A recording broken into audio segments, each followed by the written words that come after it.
Lucu banget gak sih negara kita, kayak lucu banget, kayak oh my god gemes. Saking lucunya sampai nggak tahu mau ketawa sampai kapan. Oke, kita ngomongin fakta aja ya teman-teman ya. Ini Bu Pece nggak ditahan karena punya anak balita, tapi Bu Pece bukan cuma punya satu anak. Kalau kita bandingin sama Vanessa Angel yang waktu itu dia ditahan anaknya masih 3 bulan, itu anak satu-satunya lagi. Jadi nggak ada, secara otak kita mikir tuh nggak ada yang protek anaknya, ya nggak sih? Kalau misalkan anaknya Bu Pece itu tuh ada kakak-kakaknya. Oke, itu sama Vanessa Angel. Angelina Sonda, kasus korupsi ya. Ingat gak waktu itu suap juga dia tahun 2011. Anaknya masih 2,5 tahun, dia penjara 10 tahun, dia tetap ditahan. Terus juga Sheila Marcia masuk ke dalam penjara pada waktu itu dia lagi hamil. Dan kalau dibandingin sama kasus mereka semua yang tadi gue sebut, Vanessa Angel, Sheila Marcia, dan juga Angelina Sonda, kasusnya Bu Pece ini yang paling mengerikan teman-teman. Karena pasal dakwaannya itu nggak cuma satu, juntonya tuh banyak. 340 itu pembunuhan berencana, itu terkenal banget. Anak-anak hukum pasti tahu. 340 itu adalah salah satu tindak pidana yang ancamannya itu paling kejam. Maksudnya kayak paling berat gitu, sampai hukuman pidana mati. Karena itu kejahatan yang nggak main-main.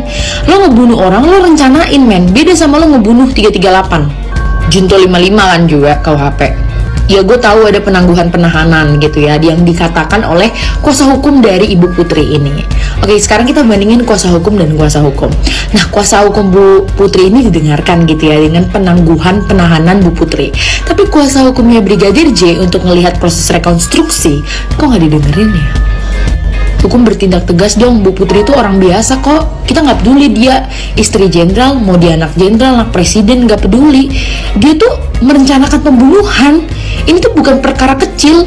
Seharusnya kalau highlightnya karena dia punya balita, kalau dia tahu dia punya balita, dan kalau dia merencanakan pembunuhan berencana ini, dia tidak akan bisa bertemu dengan anaknya. Dia akan masuk ke sel penjara, dan yang artinya dia nggak akan bisa melihat tumbuh kembang anaknya. Seharusnya dia berpikir dan tidak ikut untuk melaksanakan pembunuhan berencana ini. Bukan dengan kita berbondong-bondong, ya udah kita protek dia aja, dia nggak usah ditahan karena dia itu masih punya balita. Seharusnya dari since day one dia udah tahu kalau misalkan gue membunuh Brigadir J, kalau misalkan gue mengikuti skenario ini, berarti gue membukakan pintu diri gue sendiri untuk masuk ke sel atau ya meninggal, hukuman mati. Ya nggak sih guys? Kalau dia mikirin anaknya, kok bisa sampai hati mau bunuh orang ya nggak? Sampai ngaku-ngaku korban. Gue paling kesel tuh sama Bu Putri sebenarnya. Kayak soalnya orang cewek, nih orang ibu, kalau suaminya tuh ya udahlah, udah capek banget.